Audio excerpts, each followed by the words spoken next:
Assalamualaikum warahmatullahi wabarakatuh. Para mahasiswa yang saya hormati, salam jumpa di mata kuliah Dasar Perbankan Syariah. Pada sesi ini atau kali ini kita akan membahas tentang analisis pembiayaan. Materi ini sesuai dengan sistematika dari RPS yang sudah pernah kita bahas atau yang sudah pernah saya bagikan di awal pertemuan dulu, ya, bahwa hari ini pertemuan yang ke-6, ya, pertemuan yang ke-6 di RPS itu di halaman 5, ya, halaman 5 di pertemuan yang ke-6, ya, kita akan membahas tentang analisis pembiayaan. Capaian pembelajarannya adalah mahasiswa mampu menjelaskan konsep dasar analisis pembiayaan.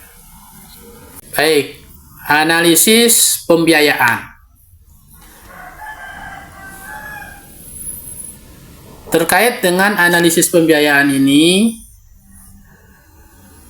maka pernah, ya, sering kita singgung di dalam perkuliahan ini bahwa salah satu kegiatan perbankan itu adalah menyalurkan dana. Nah, menyalurkan dana ini bentuknya adalah pembiayaan, atau pembiayaan ini artinya ya bentuk dari penyaluran dana oleh pihak perbankan. Nah, pembiayaan ini barang tentu diawali dari pengajuan pembiayaan oleh nasabah. Nah, terkait dengan pembiayaan yang diajukan oleh nasabah, itu tidak serta-merta direalisasikan, tapi terlebih dahulu dianalisis oleh pihak perbankan.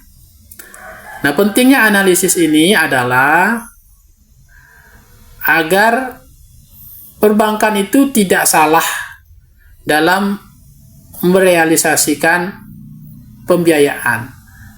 Karena ketika salah dalam merealisasikan pembiayaan, barang tentu akan berdampak kepada pihak perbankan. Ya, salah tersebut yang paling umum itu akan berdampak kepada tidak lancarnya nasabah dalam membayar angsuran tersebut, atau tidak lancar dalam membayar pembiayaan angsurannya kepada pihak perbankan. Maka untuk mengantisipasi tersebut, pihak perbankan harus menganalisis terlebih dahulu pembiayaan yang diajukan oleh nasabah ini. Nanti dari analisis ini akan bisa diperoleh keyakinan berkaitan bahwa pembiayaan ini kalau direalisasikan akan lancar. Artinya nasabah akan sanggup untuk membayarnya. Dan barang tentu berkaitan dengan analisis pembiayaan ini ada standarnya. Ada standarnya. Maka jangan dianalisis pembiayaannya di luar dari standar yang memang sudah ditetapkan. Ya. Pertama, misalnya kita pembiayaan itu jangan direalisasikan serta-merta atas dasar belas kasihan, misalnya. Karena kita tahu bahwa konteks mengajukan pembiayaan itu ketika kita kaitkan dengan kehidupan sehari-hari, sama dengan ketika ada orang mau minta dipinjamin atau orang mau ngutang. Maka dalam konteks tersebut, karena barang tentu didasar kepada kebutuhan nasabah yang mengajukan pembiayaan, maka bisa saja muncul rasa-rasa kasihan atau rasa-rasa iba. Maka rasa kasihan, rasa iba ini harus kita kesampingkan, ya. Jangan serta-merta dijadikan dasar dalam merealisasikan pembiayaan.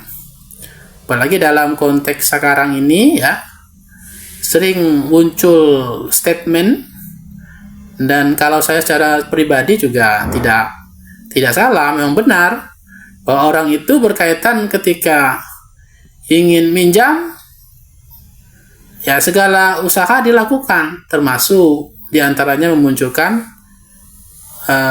biar rasa kasihan. Sementara apalagi ketika keluar juga konteks orang itu berkaitan dengan pinjam meminjam, kalau kita adalah biasa kita kaitkan dengan pembiayaan, itu ketika merealisasikan pembiayaannya begitu semangat si nasabah, tapi ketika melunaskan angsurannya mereka tidak semangat.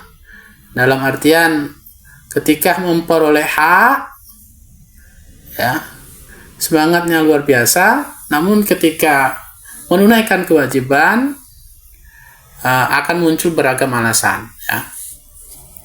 Kemudian yang kedua, juga tidak direalisasikan pembiayaan itu serta-merta atas dasar kenalan saja, ya.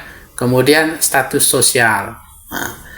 Jadi ketiga belas kasihan, kenalan saja, status sosial, atau mungkin bisa dikembangkan juga oleh mahasiswa sekalian, ya, di luar tiga ini, ya, di luar dari standar pembiayaan yang ada, maka tidak boleh dijadikan serta merta sebagai dasar dalam merealisasikan pembiayaan. Nah, berkaitan dengan realisasi pembiayaan ini, aspek analisanya itu dua. Yang pertama adalah kemauan membayar, yang kedua kemampuan membayar, ya. Jadi bisa saja nasabah itu dia mau tapi tidak mampu, ya, tidak pas berarti, atau kebalikannya, ya, dia tidak mampu tapi mau, ya, juga tidak bisa. Jadi kedua-duanya, bahwa nasabahnya memiliki kemauan dan kemampuan untuk bisa membayar. Kendak nyobayar itu ado, duit untuk nyobayar juga ado. Nah, itu yang penting untuk didapatkan oleh pihak perbankan ketika melakukan analisis perbankan, analisis pembiayaan. Kemudian metode analisis itu yang umum kita kenal ada 5C, 7A. 5C itu adalah karakter, capacity, capital, collateral, condition of economic. Nah, kemudian juga ada 7A. 7A itu adalah aspek yuridis, aspek pasar dan pemasaran, aspek keuangan, aspek teknis atau operasi, aspek manajemen, aspek sosial, dan aspek AMDAL. Nah, kemudian kita akan coba bahas metode ini satu-satu. Yang pertama adalah karakter. Nah, ya, analisis berkaitan dengan karakter ini adalah berkaitan dengan watak atau kepribadian nasabah, ya. Caranya, ya, wawancara. Ya. Kemudian hasil wawancaranya kita cek kebenarannya. Nah, di antara wawancara itu misalnya wawancara berkaitan dengan apakah nasabah ini pernah mengajukan pembiayaan di tempat atau di lembaga keuangan lainnya. dan bagaimana pengajuan tersebut, apakah mengalami bermasalah atau lancar. Ya, apakah sudah selesai pembiayaan kepada lembaga keuangan lain tersebut atau masih berjalan. Nah, barang tentu nasabah akan menjawab. Nah, kemudian terkait dengan jawaban nasabah ini tidak serta-merta kemudian kita terima, tapi terlebih dahulu harus dicek. Nah, ini adalah ya, dari watak ini bisa ditemukan tentang kejujuran. Nah, kejujuran. Ya, cara mengeceknya ya dengan menggunakan fasilitas yang ada. Misalnya kalau pinjaman, kita bisa mengecek melalui BI Checking. Atau sekarang ada Slick ya, yang miliknya OJK. Atau bisa juga dicek kebenarannya melalui orang-orang sekitar nasabah ya. Sekitar nasabah. Nah, nanti hasil akhirnya bahwa dari karakter ini kita bisa menyimpulkan bahwa nasabah ini dapat dipercaya, akhlaknya baik, kemudian kemauannya untuk membayar itu ada. Nah, itu namanya dari karakter. Yang kedua itu dari capacity. Capacity ini berkaitan dengan kemampuan ya. Kemampuan dari yang mengajukan pembiayaan atau yang memiliki usaha pembiayaan itu berkaitan dengan mengelola bisnis dan mencari laba. Kemudian dilakukan dengan pendekatan historis dan pendekatan finansial. Jadi untuk melihat capacity ini dilakukan melalui pendekatan historis. Artinya historis, sejarah daripada usaha ya. Kalau dia mengajukan pembiayaan ini untuk usaha, sejarah daripada usahanya ini, bagaimana perkembangannya. Kemudian pendekatan finansialnya juga, bagaimana labanya. Apakah usaha ini memang benar-benar memiliki kemampuan untuk memperoleh laba. Karena penting ya. Jadi ketika mengajukan pembiayaan itu, terutama misalnya pembiayaannya untuk usaha, maka kita untuk bisa dinilai bahwa orang yang memiliki usaha tersebut memiliki kemampuan tidak sih mengelola usahanya sehingga bisa memperoleh laba dan lebih penting lagi bisa sustainable atau bisa berkelanjutan usahanya. Unsur yang bisa ditemukan dalam capacity ini adalah kemampuan dalam berbisnis dan kemampuan dalam memperoleh laba dalam usaha tersebut. Kemudian yang kedua adalah capital ya. Capital ini modal. Artinya berkaitan dengan modal nasabah atau bisa juga disebut dengan uang muka. Unsur yang bisa kita temukan di sini adalah untuk bisa mempunyai sumber modal yang jelas dan penggunaan modal yang efektif ya. Penggunaan modal yang efektif. Nanti dari kapital juga kita bisa melihat berkaitan dengan kemampuan si nasabah ini ketika nanti membayar angsuran. Kemudian yang berikutnya adalah tentang kolateral. Kolateral itu bisa berupa aset barang ya, bisa juga berupa aset finansial ya, bisa berupa aset barang, bisa berupa aset finansial, atau bisa disebut dengan real asset, bisa juga dengan financial asset. Nah, unsur yang ingin ditemukan di kolateral itu adalah bahwa kolateralnya mempunyai nilai lebih besar daripada pembiayaan. Kemudian barang yang dijadikan kolateral atau jaminan itu memiliki keabsahan dan memiliki nilai ekonomis ya. Atau kolateral itu lebih kita sebut dengan jaminan atau agunan dalam prakteknya. Kemudian yang berikutnya adalah condition of economics atau kondisi ekonomi. Ini adalah berkaitan untuk upaya mengetahui sejauh mana kondisi ekonomi bisa mempengaruhi usaha. Ya, faktor yang mempengaruhi angsuran pembiayaan seperti fluktuatifnya usaha nasabah. Ya, kondisi lingkungan dari usaha yang ingin diajukan pembiayaan tersebut, seberapa besar bisa mendukung usaha tersebut untuk bisa bertahan. Nah, ya, faktor ekonomi, ya, baik faktor ekonomi yang sifatnya dari internal, lebih-lebih faktor ekonomi yang bersifatnya secara eksternal. Nah, ya, misalnya kita berkaitan dengan masalah contoh dulu COVID. Nah, COVID misalnya, usaha nasabah ini memiliki usaha, misalnya usahanya usaha transportasi. Nah, sementara ada kebijakan di masa pandemi itu dikurangi bepergian. Nah, nanti ini ya kan berpengaruh, artinya adanya kebijakan eksternal bahwa bepergian itu akan dikurangi, sementara usaha nasabah ini berkaitan dengan pergian transportasi. Ya, berarti kurang mendukung faktor ekonomi, terutama eksternal ya, berkaitan dengan usaha perbankan ini. Nah, itu penting untuk dianalisis ya. Nah, ya, biar usaha bank ini memang memiliki prospek atau tidak sih. Nah, gitu kita pentingkan. Kemudian setelah itu ada berkaitan dengan aspek yang 7A. Yang pertama aspek hukum atau yuridis. Ini berkaitan dengan legalitas usaha.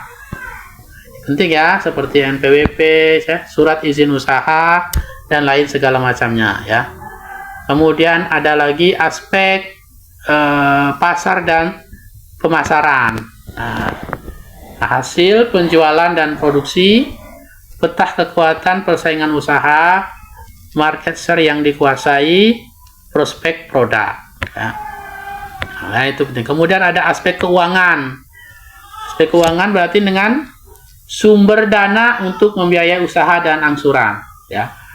Aspek keuangan nasabah yang mengajukan pembiayaan ini seperti apa? Nah, nanti dari aspek keuangan ini di semua hal, baik dengan aspek keuangan dia untuk membiayai usahanya, maupun aspek keuangan untuk dia membayar angsuran nanti. Nah.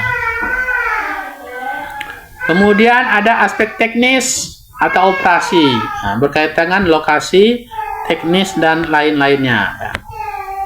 Nah. Kemudian aspek manajemen. Aspek manajemen ini berkaitan dengan sumber daya manusia. Nah, sumber daya manusia artinya berkaitan dengan kemampuan dari pihak manajemen dari usaha tersebut. Nah, ini penting dianalisis. Kemudian berikutnya adalah aspek sosial ekonomi. Nah, aspek sosial ekonomi ini berkaitan dengan dampak usaha di masyarakat. Nah, dampak usaha di masyarakat. Kemudian yang terakhir itu adalah aspek AMDAL. Nah, ini aspeknya terkait analisis dampak lingkungan di darat, di laut, maupun di udara. Nah, dari kesemua aspek ini ya, 7A ini, maka intinya bahwa usaha yang dijadikan dasar nasabah dalam mengajukan pembiayaan ini akan memiliki keyakinan dia akan tetap berkelanjutan ya. Misalnya bentuk usaha itu biar berkelanjutan itu apa? Ya, seperti tadi, dia legal, artinya aspek yuridis. Jika dia legal, artinya aman. Karena nanti bisa saja kalau kita salah, kita mengajukan pembiayaan kepada nasabah A untuk usaha A, tapi ternyata usahanya bangkrut. Kenapa? Karena ini tidak kita analisis berkaitan dengan yuridisnya, AMDAL-nya, ya, manajemennya, teknisnya, dan lain segala macamnya. Karena barang tentu konteks pemberian pembiayaan yang diberikan oleh pihak perbankan itu juga dalam konteks amanat undang-undang adalah untuk mensejahterakan masyarakat. Ya. Bentuk mensejahterakan masyarakat itu dalam konteks pembiayaan adalah untuk memberikan ruang pengembangan dari usaha perbankan. Jadi konteks perbankan itu memberikan pembiayaan itu bukan serta-merta atas dasar untung, ya, tetapi juga untuk bisa memberikan kontribusi berkaitan dengan pengembangan usaha atau bisnis si nasabah ini. Ya, artinya kita telah menjalankan amanah undang-undang, yakni untuk mensejahterakan masyarakat. Baik, itu ya berkaitan dengan materi tadi. Ya, secara umum metode penelitian yang 5C dan 7A ini, ya, di dalamnya kita bisa menilai bahwa pembiayaan ini untuk layak direalisasikan atau tidak, nasabah memiliki kemampuan membayar atau tidak. Baik, untuk berikutnya ya kita diskusi. Kemudian diskusi ini kita lanjutkan di WA group saja ya. Di WA group ya, barang tentu dari apa yang disampaikan tadi ada hal-hal yang belum jelas dan perlu untuk ditanyakan ya. Kemudian di samping itu juga mahasiswa juga bisa mengembangkan materinya, dan barang tentu pengembangan materi itu juga bisa bersumber dari pertanyaan diskusi ya. Jadi ada yang bertanya, kemudian jawaban dari pertanyaan itu akan menjadi bagian daripada pengembangan materi yang kita dapat pada hari ini ya. Banyak sekali referensi-referensi yang relevan untuk bisa memperkaya khasanah pengetahuan kita. Baik, teknisnya ya, setelah ini nanti ditutup, silakan yang ada pertanyaan untuk chat di grup ya. Upayakan pertanyaannya tidak nimbun ya. Nanti saya mulai aja, langsung dipandu oleh saya saja ya. Langsung nanti siapa yang ingin bertanya, tunjuk namanya saya Pak ya di WA misalnya, biar tidak numpuk ya nanti. Kemudian baru saya persilakan bertanya satu, kemudian kita fokus satu pertanyaan tersebut. Dan saya berharap dan sangat diharapkan mahasiswa sekalian juga aktif untuk menanggapi pertanyaan tersebut ya. Nanti kemampuan menanggapi pertanyaan dan bertanya itu akan menjadi item penilaian kita dalam perkuliahan ini. Baik ya, silakan. Sedikit lagi ini akan ditutup selesai materinya, kemudian akan dipandu dalam ini berkaitan dengan diskusi ya.